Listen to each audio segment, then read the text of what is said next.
Assunto.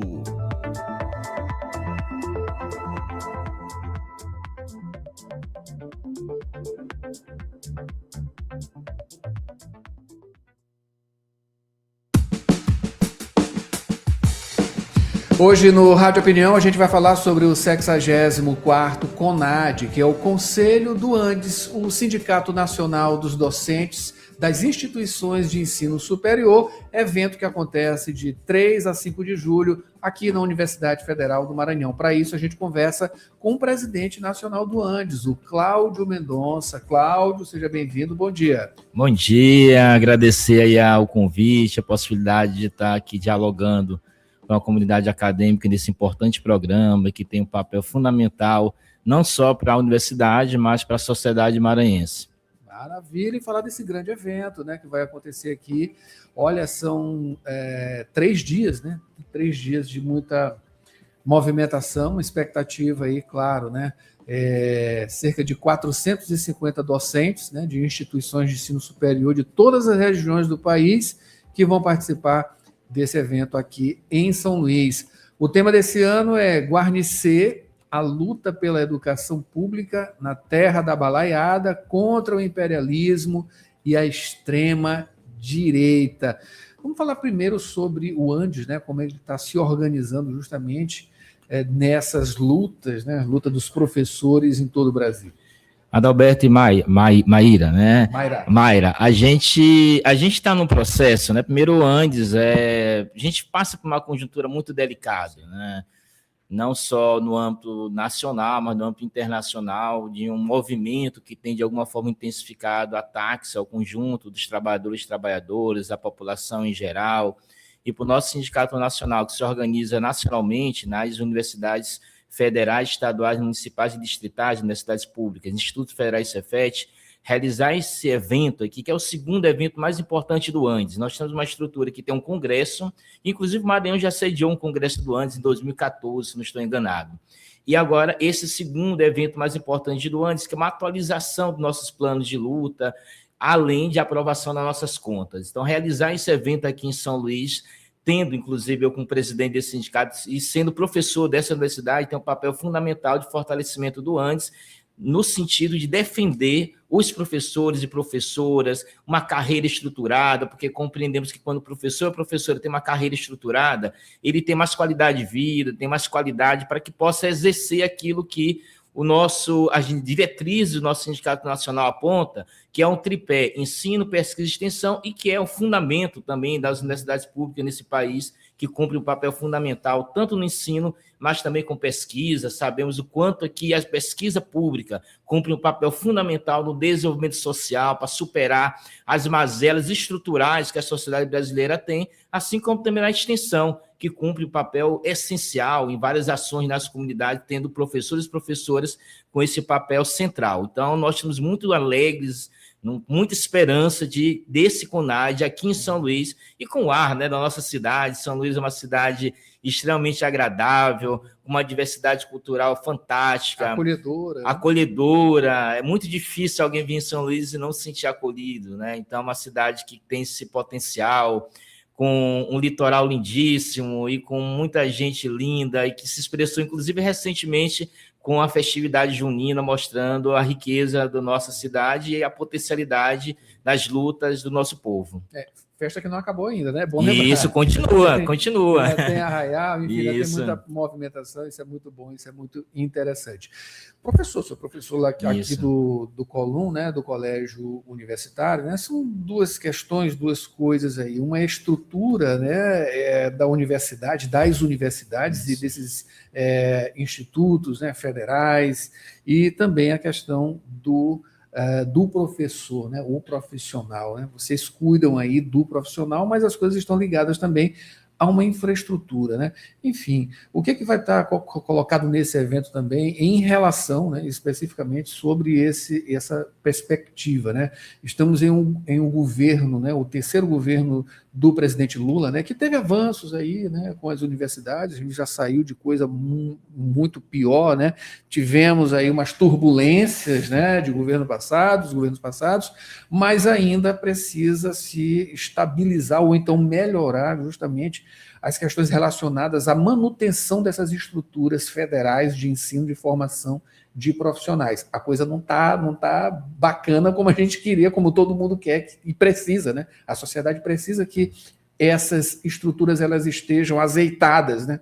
Para formação, para, enfim, levar profissionais cada vez mais preparados para atuar, né, na nossa sociedade. Qual o quadro hoje e as expectativas, justamente? Nós estamos em um ano eleitoral e uma possibilidade de continuidade desse governo, de governo Lula 4, e o que vai ser base para justamente reivindicações para manutenção dessas estruturas? Alberto, correto. Eu acho que essa constatação que tu apresentas é o que, inclusive, nós do Sindicato Nacional temos pautado, essa diretoria, assim como outras, tem pautado a compreensão, né, de que nós vivemos uma crise orçamentária nas nossas universidades, principalmente quando nós pegamos de 2015 para cá, há uma redução muito perigosa do orçamento que tem levado muitos reitores a estarem submetidos, a gente até brinca, né, o conjunto dos reitores nacionalmente tem andado com o pires na mão atrás de emenda parlamentar, que é uma política errada, e não é por parte das reitorias em si, porque as reitorias precisam buscar recurso, né, orçamento, mas, sobretudo, é porque é necessário ter uma política de Estado, né? E por mais que a gente reconheça que não tem comparação o governo Lula com o governo anterior do Jair Bolsonaro, mas nós entendemos que está ainda muito distante daquilo que a universidade precisa. Porque não adianta apenas abrir novas universidades se você não garante orçamento para resolver problemas infraestruturais seríssimos, que a UFMA e várias universidades do Brasil passam, né? Há 2 semanas estive, por exemplo, em uma atividade na Universidade Federal de Juiz de Fora, lidando com uma situação muito delicada do colégio de aplicação, que estavam praticamente há 2, 3 meses sem aula, devido a uma tragédia, né, natural lá, de uma chuva muito forte, que inviabilizou a continuidade das aulas na instituição, né, do colégio de aplicação de lá, e que foram alocados, né, em um ambiente totalmente sem condições, precarizadas, né, lidando com um quadro que, além de adoecer mais os professores e professoras, tem gerado um problema de saúde para os alunos e alunas. É preciso resolver, é preciso entender que a universidade não é gasto, a universidade é um investimento que permite um país tão desigual como o nosso superar mazelas sociais. É papel da universidade cumprir isso. Basta pegarmos a UFMA, que tem vários exemplos de garantia, né, de acesso, de qualidade, de programa, pesquisas fundamentais da nossa pioneirismo, e isso é fruto de orçamento, né? Sem orçamento, a universidade não funciona apenas com vontade. Né? Não basta um professor, uma professora, por exemplo, eu quero fazer uma pesquisa, que tem a vontade, é preciso ter orçamento, para que esse professor, essa professora, esses alunos que recebem bolsa possam ter a garantia, mas para isso é necessário enfrentar uma política estabelecida há décadas nesse país, que tem cada vez mais retirado orçamento. O ajuste fiscal, que lamentavelmente o atual governo permaneceu com pequenas mudanças em relação ao arcabouço anterior do governo Bolsonaro, ele tem que ser superado. Nós, por exemplo, entendemos o antes de que, numa conjuntura como essa, nós não temos dúvidas, né? Nós não queremos um retorno de um governo de extrema-direita. Isso não significa que nós não tenhamos de continuar com autonomia, pressionando o governo para que possa entender que sem orçamento para a universidade, sem orçamento para os institutos federais, sem orçamento para os Cefetes, nós iremos cada vez mais precarizar as condições, fragilizando o ensino, a pesquisa e a extensão. E nós entendemos que isso só é possível resolver com mobilização. Nós fizemos, inclusive, uma greve em 2024, que tinha relacionados pontos a acordo de greve do reajuste que nós tivemos, mas também nós sempre pautamos a questão do orçamento. Seja, por exemplo, na reunião que nós fizemos com a Andifes, ano passado, em setembro, e seja com o ofício que nós encaminhamos agora recente para a Andifes, para que a gente possa debater novamente a questão do orçamento, porque estamos muito preocupados com essas políticas orçamentárias que têm fragilizado as nossas instituições de ensino. É isso aí. Agora falando sobre a questão do professor, né, dos professores, quais são as pautas, as principais pautas hoje, né? Algumas são velhas, né? Então, elas não avançam tanto, né? Mas as principais hoje, né? Atualizando, digamos, né? Essa relação do que vai ser trabalhado, né? Do que está sendo trabalhado, que vai ser mantido como trabalho para reivindicações justamente das melhorias para os professores. Eu acho que um ponto fundamental que tem a ver com o processo histórico, e eu até iniciei um pouco a minha fala, e eu acho importante reafirmar, que nós defendemos uma carreira única estruturada. O que significa isso rapidamente? Nós defendemos uma carreira única, seja primeiro no âmbito federal, mas também em todas as universidades, mas o que seria, por exemplo, no âmbito federal, né? Já que nós estamos aqui na Universidade Federal do Maranhão.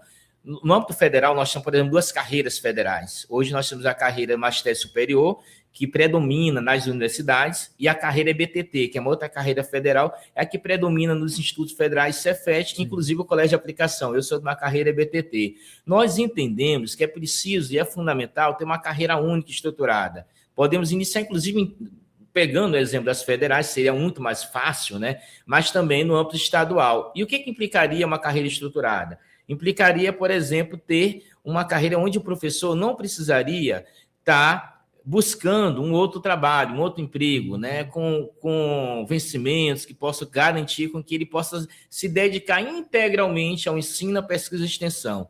Mas nós compreendemos que nessa conjuntura é essencial, a partir de uma pesquisa que o Andes fez há 2 anos, que nós chamamos de enquete nacional, onde nós pegamos um levantamento e nos preocupamos muito com dados delicados, né? Mais 60% dos professores adoecidos, né? Endividados. Então, para o nosso sindicato, é essencial nós fortalecermos a luta para garantir que os professores e professoras tenham saúde, né, para trabalhar. Mas, para isso, além de orçamento, além de melhores condições, é necessário um ambiente que possa garantir com que ele não seja submetido a nenhum tipo de assédio, porque nós sabemos que as universidades pelo Brasil têm assédio, que os professores e professoras técnicos sofrem assédio, das mais diversas pressões, né? Tem um processo de intolerância muito grande contra professores e professores de setores que acham que o professor não pode pesquisar X ou Y e que muitas vezes invade as salas de aula atacando professores, como a gente presenciou na UNB, como a gente presenciou na Estadual da Paraíba, como na USP, como na Unicamp, nesse monitoramento que a gente tem que realizar. Então, essas questões elas são muito latentes, que para nós isso é fundamental, é urgente enfrentar esse tipo de política que tem precarizado, que tem adoecido, que tem impedido o professor exercer a livre cátedra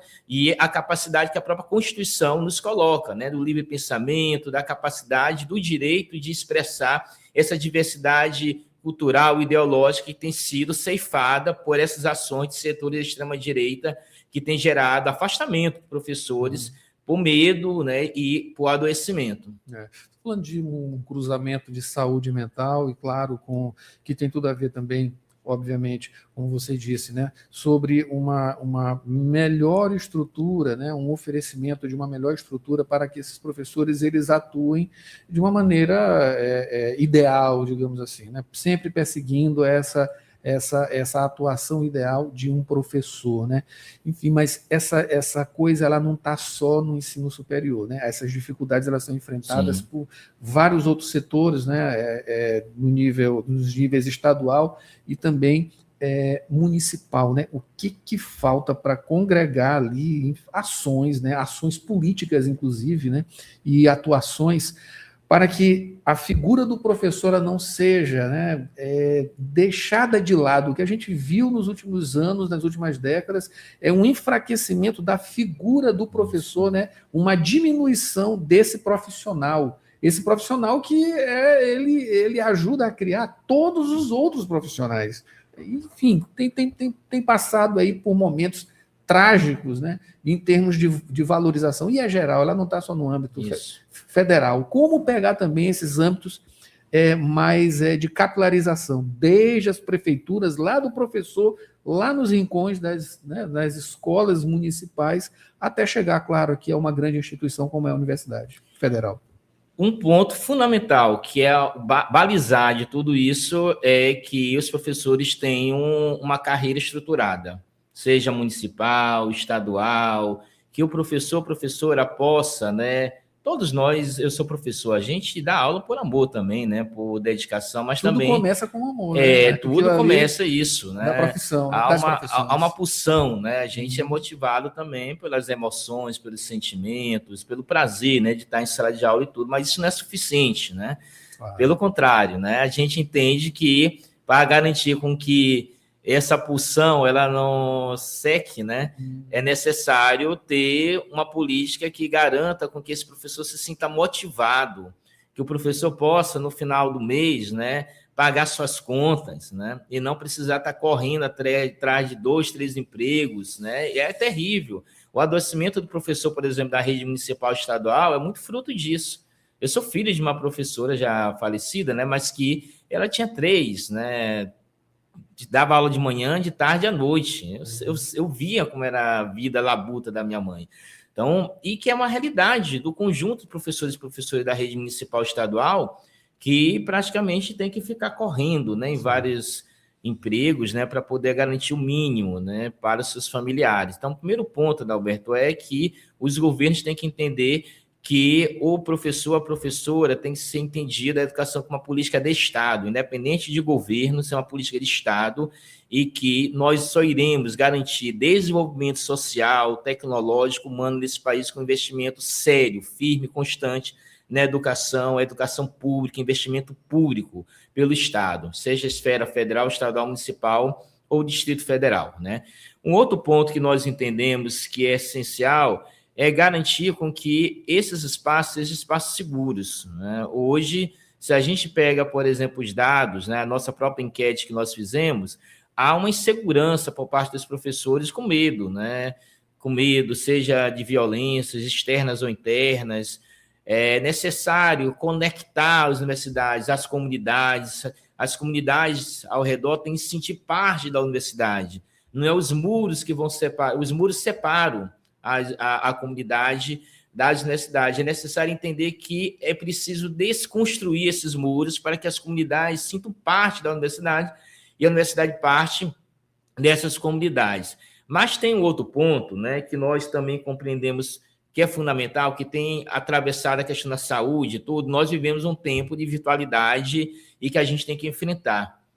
Hoje, eu concordo muito contigo, porque a figura do professor, da professora, ele tem, lamentavelmente, em alguns locais, quase se tornado figurativo, porque o ethos, né, do professor, a figura do professor, aquilo que, por exemplo, eu falar para meus alunos e alunas 10 anos atrás, hoje ele tem um impacto diferente, porque, lamentavelmente, as redes sociais, né, sem nenhum tipo de regulação, né, hoje qualquer um pode, né, pegar, abrir um canal e criar suas teorias de conspiração, né, negacionismo científico, afirmando categorias inexistentes, sem nenhuma comprovação científica, sem o rigor científico que professores e professoras estabelecem no seu ciclo de pesquisa, e faz com que muitos alunos e alunas tenham esses setores como referência, não como professor. Isso é um cenário muito difícil, terrível que nós estamos enfrentando, a invasão da virtualidade, como a gente não conseguiu ainda lidar com essa complexidade que tem invadido nossos espaços educacionais,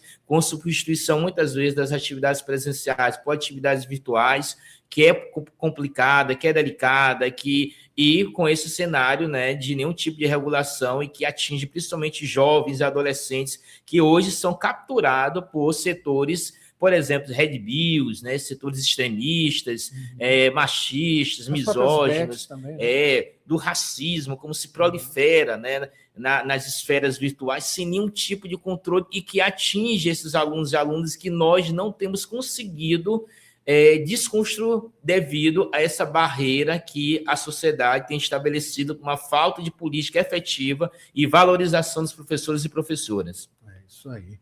Olha, vamos fazer um convite, então, para esse evento. Começa na sexta-feira, vai até o dia 5, não é isso? Isso. Que é justamente o 64º CONAD, que é o Conselho do Andes, que é o Sindicato Nacional dos Docentes das Instituições de Ensino Superior, vai acontecer aqui na Universidade Federal do Maranhão. Não é isso, professor? Isso. Então, já agradeço novamente aí o convite para a gente poder dialogar um pouquinho sobre esse evento.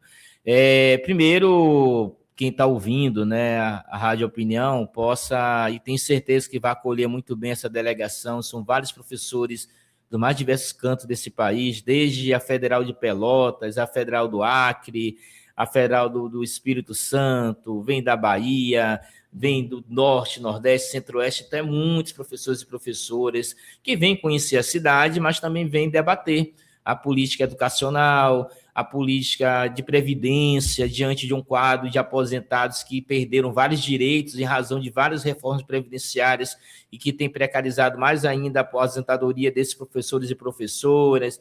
Então, que quem está assistindo, né, possa ter diálogo, possa acolher muito bem, porque são pessoas que têm lá no seu canto, lá na sua universidade, seu Instituto Federal Cefet, lutado todo dia para que a universidade, esse patrimônio que nós construímos no último século, ele não seja só preservado, mas seja garantido orçamento e qualidade para que professores, técnicos e que os alunos e alunas possam ter o acesso, mas também a permanência, com essa política incrível das cotas, né, que nós estabelecemos como política de Estado, que o Andes defende de forma muito calorosa, mas que é preciso também ter recursos para permanência, para que esses alunos se sintam à vontade para desenvolver todo o seu potencial que eles possuem.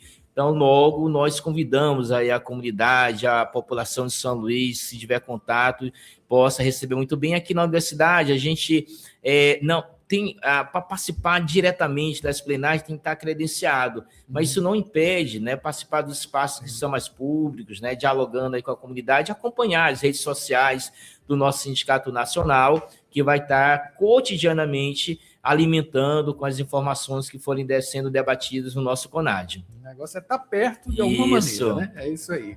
Professor Cláudio Mendonça, muito obrigado pela sua presença e informações.